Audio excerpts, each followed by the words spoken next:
Cuando se tomó la decisión de contratar con la empresa Elis, nos vino a vender el señor Monago y la Junta de Extremadura que eran bastante mejor gestores que los anteriores, que los socialistas, porque costaba más barato.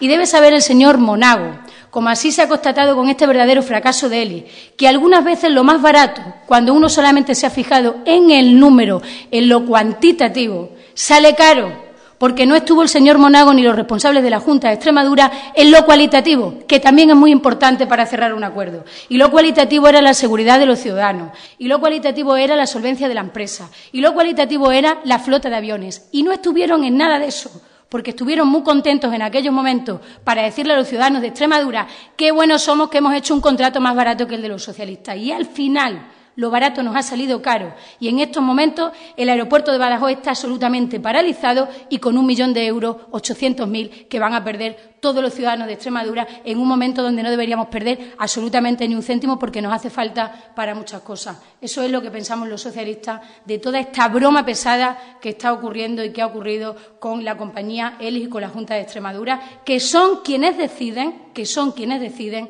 las decisiones y el porvenir de los ciudadanos en Extremadura.